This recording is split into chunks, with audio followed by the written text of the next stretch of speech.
Bonjour à tous, j'espère que vous allez bien. Bon, alors aujourd'hui les amis, on a une bonne nouvelle pour les petits auto-entrepreneurs. L'État l'a fait, ils ont rétro-pédalé. La mesure du budget qui allait faire payer la TVA aux petits auto-entrepreneurs a été suspendue. Et oui, la fameuse mesure qui allait vous mettre sur la paille, suspendue je vous dis. Bon, par contre, faut nuancer. Je suis allé vérifier dans le Larousse, j'ai croisé les sources et apparemment suspendu ne veut pas dire aboli. Alors, je vous lis la définition. Le mot suspendu vient du verbe transitif suspendre, qui signifie l'épée de Damoclès qu'on a tous désormais au-dessus de la tête. Ah bah maintenant ils peuvent le remettre quand ils le souhaitent. La mesure est juste suspendue, pas besoin de voter. On se la garde sous le coude. Bon, et comme je sais que beaucoup de personnes étaient en colère contre le RN parce qu'ils ont laissé passer ce budget, et tout particulièrement cette mesure sur les auto-entrepreneurs, je me dis que certains d'entre vous qui avaient décidé de ne plus voter pour eux sont peut-être enclins à les pardonner, maintenant que cette mesure a été suspendue.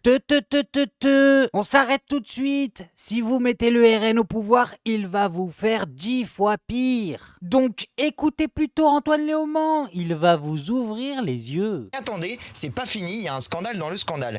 J'ai ici un amendement du Rassemblement national, l'amendement numéro 1-229, déposé le 15 octobre 2024 à l'Assemblée nationale. Cet amendement proposait d'aggraver ce que voulait faire le gouvernement, parce qu'il proposait de changer les taux des auto-entrepreneurs de plusieurs manières, et notamment de faire passer le taux qui est à 37 500 € actuellement de seuil de déclaration de TVA pour les auto-entrepreneurs à 18 750 €, c'est-à-dire pire que ce qu'a décidé de faire le gouvernement. Mais attendez, c'est pas fini, cet amendement, c'est la dernière phrase de l'amendement. Cet amendement est rédigé avec la Fédération française du bâtiment de Haute-Marne. Donc en plus de ça, c'est un amendement qui est rédigé avec un lobby qui visait à faire de la concurrence avec les auto-entrepreneurs. C'est un scandale absolu. Franchement, si vous votez Rassemblement national, je n'ai pas compris pourquoi, parce qu'en plus, ils n'ont pas voté la censure pour empêcher de faire passer la mesure proposée par le gouvernement. Bref. Ah mais je te rassure Antoine, personne ne le comprend, c'est un des mystères de la vie ça. Comment Jordan Bardella, le seul politique de notre pays qui arrive à perdre un débat alors qu'il n'y a pas d'opposition, il est tout seul sur le plateau, arrive à convaincre des personnes de voter pour lui. Non mais les mecs tentent de faire passer des lois qui vont vous ruiner et qui viennent directement des lobbies, mais vous vous réveillez quand même le dimanche pour aller voter pour eux. Bon, et alors si on parle du cas des socialistes, c'est encore pire. Non, c'est trop, j'ai plus aucun respect pour eux. Ah, on est sur de l'absence de respect. Je vais vous dire un truc, j'ai plus de respect pour le RN que pour le PS. Mais oui, bien sûr, au moins les gars nous annoncent la couleur. Le PS, c'est tellement des cas que pour la première fois de notre histoire, tous les partis politiques de notre pays se sont mis d'accord pour dire une chose, ce sont des traîtres. LFI a raison, le PS, ce sont des traîtres. Ce sont des gros traîtres. Heureusement. Oui, non, mais heureusement ou pas, enfin, je veux dire, ils se sont alignés avec LFI. C'est pas la première fois d'ailleurs. Avant, il y avait la NUPES. Ils ont ramassé des sièges, etc. Ils ont signé une sorte de programme ensemble. Et puis d'un coup, quand ça leur chante, ah bah non, finalement, nous sommes un parti de gouvernement. Nous allons collaborer avec Bayrou. C'est pas que c'est mauvais ou pas, mais la vérité, c'est que dans les faits, pour moi, ce sont des traîtres. Et je ne sais pas pourquoi à chaque fois LFI fait cette erreur d'aller chercher le PS pour s'associer. Bon, ils en ont besoin, tu me diras, pour faire une grosse force, mais je comprends quand Mélenchon dit que ce sont des traîtres. Mais parce que c'est plus fort que nous, c'est un peu nos petits traîtres à nous. On les prend sous le coude, ils nous trahissent, on les repousse, ils reviennent. On les reprend sous le coude, ils nous retrahissent. Oui, je sais, c'est une relation toxique. Mais qu'est-ce que tu veux que je te dise? Le cœur a ses raisons que la raison aimerait bien connaître. Parce qu'au bout d'un moment, le cœur il est gentil, mais le cœur il va nous foutre dans la merde. Voilà, moi je dis ça, je dis rien. Bon, sinon sur un autre sujet, on a Sarah Knafo qui nous parle de...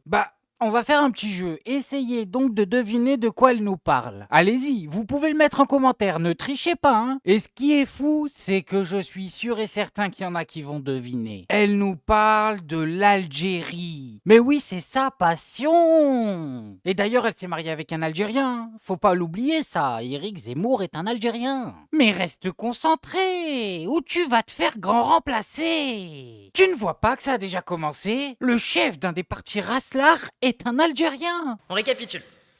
En une seule année, l'Algérie nous coûte 136 millions d'euros en aide publique au développement, 100 millions en impayés dans les hôpitaux, 880 millions en fraude aux pensions de retraite, environ 2 milliards en manque à gagner fiscal du fait des transferts de fonds, 1600 millions en aide sociale, 1500 millions en logements sociaux, 380 millions en frais universitaires, 260 millions pour leurs clandestins, 2200 millions pour leurs délinquants.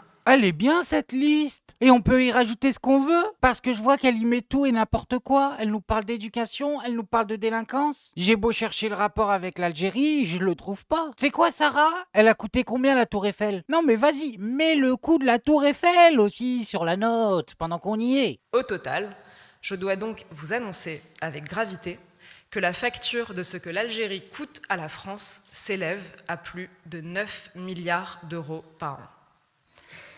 9 milliards payés chaque année par le contribuable français à l'Algérie, dont le gouvernement nous insulte tous les jours de toutes les manières possibles.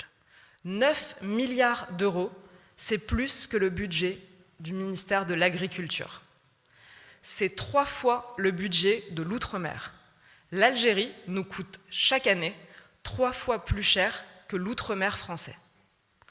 9 milliards par an, c'est le prix de la faiblesse de nos dirigeants face à un régime hostile.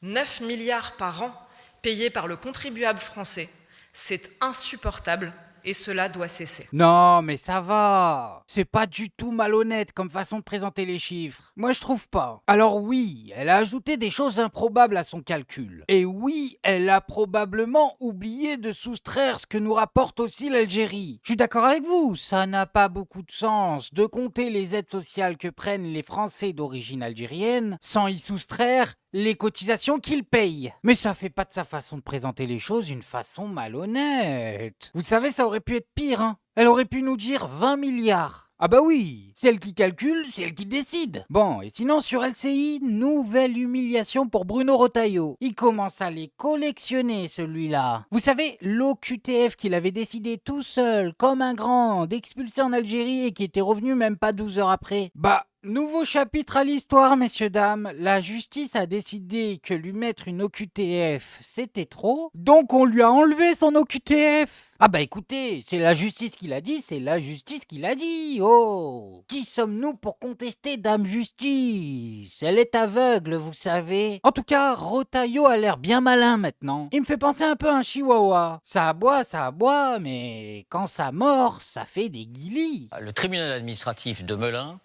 a annulé l'OQTF, c'est-à-dire l'obligation de quitter la frontière le territoire français d'un ressortissant algérien qui avait ses papiers. C'est un influenceur et vous aviez considéré que ses propos tenus sur la France étaient inacceptables, que ça constituait un trouble à l'ordre public. Un premier tribunal avait dit la procédure d'urgence, il ne faut pas, ça n'est pas adapté. Là, ce deuxième tribunal va plus loin. Il dit sur le fond, il faut annuler l'OQTF. Il faut que vous lui restituiez son titre de séjour et l'État, c'est-à-dire vous, doit lui verser 1200 €. Est-ce qu'il y a eu précipitation de votre part ou de vos services? Est-ce qu'il y a eu erreur? Cette décision d'un tribunal administratif, ça tombe bien parce que ça va me permettre d'expliquer aux Français tous les obstacles qu'on rencontre quand on veut faire appliquer la loi et lorsque on veut expulser des individus qui n'ont rien à faire sur notre territoire. Mais tais-toi, si on a séparé les pouvoirs, c'est à cause des gens comme toi. L'autre, il est en train de nous dire, les yeux dans les yeux, que le pouvoir judiciaire est un obstacle. Ok, Louis XVI, mais fais gaffe, hein. À Paris, il y a encore les boulons qui tenaient les guillotines. Quels sont les faits? Quels sont les faits précisément? Nous avons affaire à un individu qui est rentré illégalement, irrégulièrement, par 2 fois sur le sol national. Bien, il a fini par s'y maintenir. Ensuite, il a été condamné 6 fois par la justice. Le quantum, la quantité d'années de prison qu'il a engrangé pendant ces 6 condamnations, c'est 11 ans et 11 mois. Et voilà un individu qui s'en prend à un autre, sans doute opposant au régime algérien. Il dit qu'il faut le frapper et le faire souffrir. Mais pourquoi l'argument de la justice ne marche que quand il va dans ton sens? Ça y est, ils ont décidé, il n'est plus au QTF, il n'est plus au QTF. Après qu'il y ait une histoire de menace ou je sais pas quoi. Je vais te dire une chose, Bruno, ça me fait une belle jambe. Une obligation de quitter le territoire, c'est quand même du sérieux. Il y a des propos, notamment en faisant référence aux services de sécurité algériens qui sont pas tendres, et pour dire qu'il ne faudrait surtout pas le soigner. C'est évidemment une incitation à la haine, une provocation. Et j'ai saisi la justice qui, dans un premier temps, nous a donné raison.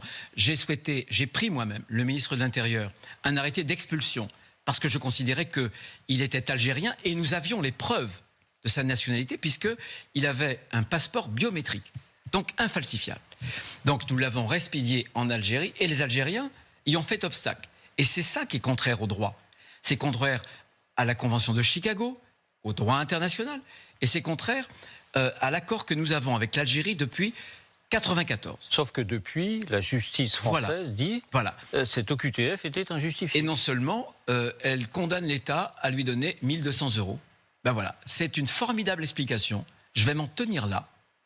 Et je demande aux Français de bien enregistrer toute la séquence de faits que je viens de décrire. Et peut-être que là, ils vont toucher du doigt l'extrême difficulté que nous avons en France pour expulser, pour tenir les frontières. Donc si j'ai bien compris, le pouvoir judiciaire le ralentit, donc il aimerait bien avoir le contrôle dessus. Et en plus de ça, de l'autre côté, il aimerait bien mettre la pression sur des pays étrangers pour qu'ils soient forcés de prendre les gens qu'on leur envoie. D'accord, donc le mec veut prendre la barre du bateau pour faire n'importe quoi. Je vous le dis, là dans ce qu'il vient de décrire, il ne veut même pas être président, il veut être roi, tous les pouvoirs dans la même main. Ah, il est dangereux celui-là, il est très dangereux. Bon, bref, moi je voulais juste vous montrer ça. Maintenant, faites-vous votre avis tout seul. Faites attention à vous, faites attention à ce que vous regardez. Likez, abonnez-vous et oubliez pas le petit com qui fait plaisir. Et on n'oublie pas le petit com qui fait plaisir. Non, le petit com qui fait plaisir. On n'oublie pas le petit com qui fait plaisir. Non, non, celui-là on l'oublie pas.